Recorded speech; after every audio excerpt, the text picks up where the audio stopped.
కూడా లేదు. రైట్ మాట్లాడదాం. నమస్తే అండి, బీజేపీ నాయకులు తాడేపల్లి శ్రీనివాస్ గారికి.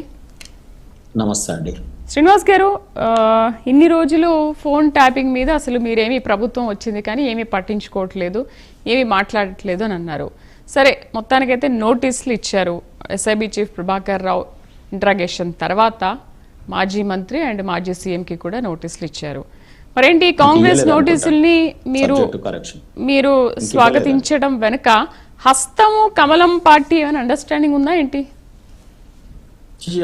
డెఫినెట్లీ అది ఉంది కాబట్టే ఈ రకంగా జరుగుతుంది ఇక్కడ ఎపిసోడ్ అంతా కూడా. ఇంతకుముందు సోదరుడు మాట్లాడుతూ చెప్పినాడు, ఫస్ట్ ఇది నాకు తెలియదు, మరి ఇంక ఇవ్వలేదు అనుకుంటున్నాను, జస్ట్ ఫీలర్ న్యూస్ ఇది ఇవ్వలేదు, ఇంకా ఇవ్వబోతున్నారు.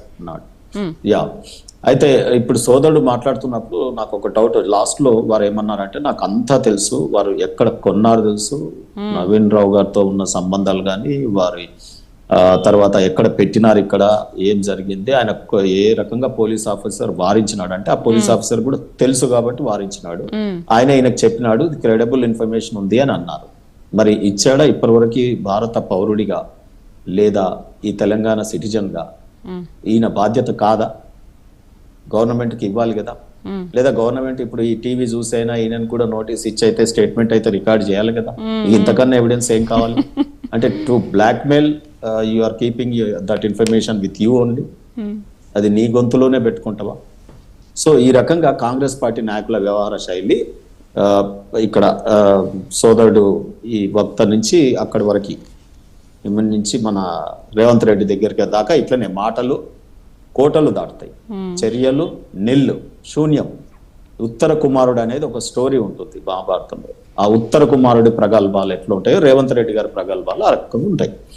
ఇక అసలు యాక్చువల్గా ట్యాప్డ్ ఫోన్స్ ఇల్లీగల్లీ అయినప్పుడు the other is tapping emotions political గా, పొలిటికల్ అంటే వాతావరణాన్ని క్రియేట్ చేసుకోవడానికి వాడుకుంటా ఉన్నాడు రేవంత్ రెడ్డి గారు. నేనేమంటానంటే, ఇక్కడ బీఆర్ఎస్ ఎప్పుడైతే క్రైమ్ కమిట్ చేసిందో కాంగ్రెస్ కమిటింగ్ కవరప్. నేను అందుకే అన్న, సిట్ వేసిన రోజే అనేక ఛానళ్ళు బయట ఇచ్చాను. నేను ఏమన్నానంటే, ఎస్ఐటి మీనింగ్ ఈరోజు stay in touch with TRS leaders. So అందుకు సిట్ వేసినారు. ఇప్పుడు రెండోసారి వేసినారంటేనే ఫస్ట్ వేసినటువంటి సిట్ ఇన్కేపబుల్ అన్నట్టే కదా. ఈ 2 ఏళ్ళు టైం వృధా అయినట్టే కదా. వాళ్ళ జీతభత్యాలు వృధా, టైం వృధా, ఇప్పటి వరకు మీ మీడియా కూడా కూర్చోవడం వృధా, ప్రజల్ని అనవసరంగా ఇటువంటి న్యూస్ ప్రపగండా చేసి కాలం గడుపుకుంటున్నాడు పరిపాలన గాడికి తప్పించి. సో ఏమైనా ఉంటే ఇమీడియట్ గా ఎఫ్ఐఆర్, ఇటువంటి ఇన్ఫ్లుయెన్స్డ్ పర్సన్స్ ఉన్నప్పుడు కేసు ఎంత స్పీడ్ గా చేయాలి. ఎవిడెన్సెస్ ట్యాంపరింగ్ అయినాయి, అసలే ఇలా ఎవిడెన్సెస్ ట్యాంపరింగ్ అయినాయి. ఇవాళ మూసీ నదిలో పడేశారని రేవంత్ రెడ్డి గారు స్వయంగా చెప్పినారు ఆయన నోటితో, ముఖ్యమంత్రి బాధ్యతలో కుర్చీలో కూర్చొని. మరి మూసీలో పడేసినప్పుడు ఆయన మూసీని మళ్ళా 1,00,000 కోట్లతో కట్టి అవి కొట్టుకపోయిన తర్వాత తీసుకొస్తాడా? అవి దొరికినాయా లేదా? ఒక వైట్ షీట్ అన్నా రిలీజ్ చేయాలి. ఎవిడెన్సెస్ ఉన్నాయా పోయినాయా? అసలు ఏం జరుగుతూ ఉంది రాష్ట్రంలో? ఫోన్ ట్యాపింగ్ అనేది సోదరుడు కాన్స్టిట్యూషన్ గురించి బాగా చెప్పినాడు. ఎస్, పుట్టుస్వామి కేసు అయినా, లేకపోతే రైట్ టు ప్రైవసీ అయినా, టెలిగ్రాఫ్ యాక్ట్ కావచ్చు, ఐటీ యాక్ట్ కావచ్చు, లేదా బ్రీచ్ ఆఫ్ ట్రస్ట్ కావచ్చు, లేకపోతే ఏమైనా చేయొచ్చు, బిఎన్ఎస్ యాక్ట్, అన్ని పెట్టవచ్చు దీంట్లో.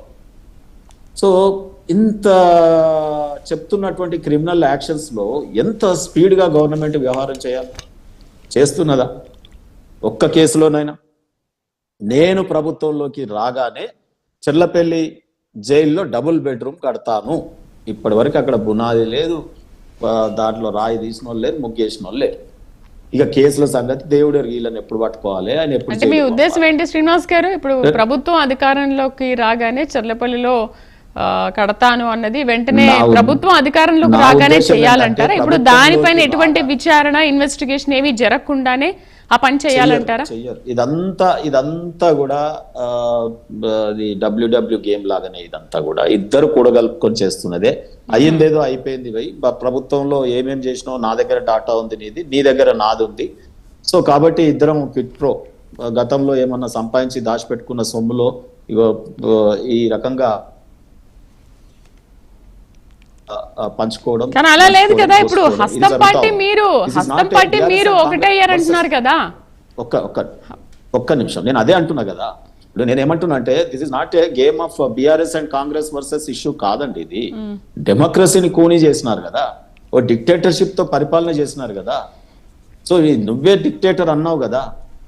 కాబట్టి అసలు తెలంగాణ ఫోన్ ట్యాపింగ్ పాలిటిక్స్ కావాలా, మనకు ఫోన్ ట్యాపింగ్ కేసులో జరిగిందేదో నిజానిజాలు బయటపడాలా గవర్నెన్స్ లో? కాన్స్టిట్యూషన్ ని తుంగలో దొక్కినటువంటి దాంట్లో ఈ ఫోన్ రికార్డ్స్ మీద బయటికి తీసుకురావాలి కదా. వీళ్ళే అంటా ఉన్నారు. ఇప్పుడు నేను ఒకటి చెప్తాను, మునుగోడులో కొంత మేరకు సమాచారం ఏంటంటే కోడ్ భాష కూడా బియ్యం బస్తాలు వచ్చినాయా, ఎన్ని బస్తాలు వచ్చినాయి, ఈ రకంగా భాష కూడా వాడినారు అనేది మనకు ఉన్నటువంటి సమాచారం. మరి వాటిని అన్నిటినీ క్రోడీకరించి మీరు చెప్పినాయి, నేను చెప్పేటి అన్ని కూడా ముఖ్యమంత్రి చెప్పినప్పుడు మేము నమ్ముతాం కదా. సో కాబట్టి ముఖ్యమంత్రి అంటే పొజిషన్ లో ఉంటాడు కదా, అన్ని తెలిసి ఉంటాయి కదా. ఆయన దగ్గర ఇంటెలిజెన్స్ వ్యవస్థ ఉంటది, ఆయన దగ్గర ఎప్పుడంటే అప్పుడు పోలీస్ వ్యవస్థను ఇది చేయవచ్చు. సో ఆ రకంగా మాట్లాడినాను అనుకున్నాం, కానీ ఇట్లా కాదు కదా మేము అనుకున్నది. అందుకే ఇది మ్యాచ్ ఫిక్సింగ్, 100% ఇది మ్యాచ్ ఫిక్సింగ్. సిట్ మార్చడంలోనే అంతర్యం, కాలయాపన కోసం. కాంగ్రెస్ అనేది మాయిర్ ఫర్ కమిషన్లు వేస్తారు, కాలయాపన చేస్తారు, సమస్యని కాటికి పంపుతారు. ఈ దేశంలో ఎన్ని కమిషన్లు పడ్డాయండి? ఒక్క కమిషన్లో శిక్ష వేసింది కాంగ్రెస్ వేసిన కమిషన్లు అన్ని తీయండి రిపోర్ట్స్ మీరు. ఒక్క కమిషన్లో నన్న మీరు బుట్టదాఖలు కాకుండా ఉన్నాయా, లేకపోతే ఏమన్నా కేసులు బుక్ అయినాయా మీరు ఒకసారి చూడండి. ఇంతెందుకో మేడం, ఇప్పుడు ఈ ఫార్ములా కార్ అన్నాడు, ఏమన్నా జరిగిందా? మొన్నటి దాకా గవర్నర్ అనుమతి ఇచ్చి ఇప్పుడు నెలలు అయింది కదా. So they are taking any action. Governor అంటే రాజ్యాంగపరమైనటువంటి అంత పెద్ద ఆయన అనుమతి ఇచ్చిన తర్వాత మీకేం భయం? ఆయన కేటీఆర్ ఇది లొట్టపీస్ కేసు అన్నాడు. మరి అది లొట్టపీస్ కేసా మంచి కేసా అనేది నీ చేతులు ఉంది కదా. ఇంకేమన్నాడు కేటీఆర్, నాది ఏం బిక్కుంటావో బిక్కురపై అన్నాడు. ఇట్లా భాష గంత భాష మాట్లాడినాక కూడా చలనం లేకుండా ఉంటే సరే, నీకు వాళ్ళని అరెస్ట్ చేయాలంటే భయం ఉండొచ్చో, లేకపోతే లావాదేవీలు జరగవచ్చో, ఏమన్నా అనుకోవచ్చు. కానీ ప్రజాధనం దుర్వినియోగమైనటువంటి కేసులలో ప్రజల కస్టోడియన్ గా ఉండాల్సినటువంటి మీరు తాత్సారం చేస్తే కేసు గెలుస్తామా? Delay justice, denied justice. ఇక్కడ విక్టిమ్స్ ఎవరు? ప్రజలు. విక్టిమ్స్ ఎవరు? డెమోక్రసీ. విక్టిమ్స్ ఎవరు? ప్రాణ త్యాగాలు చేసి తెచ్చుకున్న తెలంగాణ. ఇవాళ మేము కదా విక్టిమ్స్. ఇవాళ తెలంగాణ మొత్తం ఎందుకు ఆ రోజు మేము లాఠీ దెబ్బలు తిన్నాం, ఎందుకు పోరాటం చేసింది అన్నాడు. ఇలా మాట్లాడతాం, అదిగో సింహం వచ్చేసింది, బయట కనబట్టే వాళ్ళు. మరి ఏది నీ బోను? తెరవాలి కదా, బోన్లో బంధించాలి కదా. అసలు ఏం డ్రామా వీళ్ళిద్దరు అంటే, మొత్తం వ్యంగ్య భాషతోనే గెలవచ్చు తెలంగాణని, వాక్ చాతుర్యంతోనే గెలవచ్చు. కేసీఆర్ అట్లనే గెలిచిండు, ఇక నేను అట్లనే ప్రభుత్వాన్ని నడుపుకుంటా, మేమిద్దరం తిట్టుకుంటే ఒకరినొకరు సరిపోతుంది. సో ఇది జరుగుతుంది ఈ రాష్ట్రంలో. సో నేనేమంటున్నా అంటే, ఈరోజు కాంగ్రెస్ ప్రభుత్వం ఎన్ని కేసులు అండి ఇవాళ. ఇప్పుడు విజిలెన్స్ రిపోర్ట్ వచ్చింది, కాగ్ రిపోర్ట్ వచ్చింది కాళేశ్వరం మీద. విజిలెన్స్ నేరుగా ఇది క్రిమినల్ యాక్షన్ తీసుకోవాలని చెప్పింది, కాగ్ రిపోర్ట్ కూడా క్రిమినల్ యాక్షన్ తీసుకోవాలని ఎర్రింగ్ అఫీషియల్స్ మీద అన్నారు. ఏసీబీ రైడ్ చేసింది. డిపార్ట్మెంటల్ చర్యలు ఏవి మేడం ఉన్నాయా? విజిలెన్స్ రిపోర్ట్ క్లియర్ గా దాన్ని రిపోర్ట్ అయితే ఆధారం చేసుకొని కాళేశ్వరంది మీరు గూగుల్లో కొట్టండి, విజిలెన్స్ రిపోర్ట్ మొత్తం చదవచ్చు మీరు. డీటెయిల్ గా ఉంది రిపోర్ట్. ఏసీబీ మాత్రం రైడ్ చేసింది, 100 కోట్ల అఫీషియల్స్ దగ్గర వచ్చినాయి. Where is the political corruption? So ఈ రోజు నేను ఒకటే రేవంత్ రెడ్డి గారిని, ఈ ఫార్ములా అన్నారు, ఇవాళ అటకెక్కిచ్చారు, కాళేశ్వరం అన్నారు, ఇవి చిన్నదా లక్షల కోట్లు, ఇవాళ కరెంటు విద్యుత్ ఒప్పందాలు అన్నారు.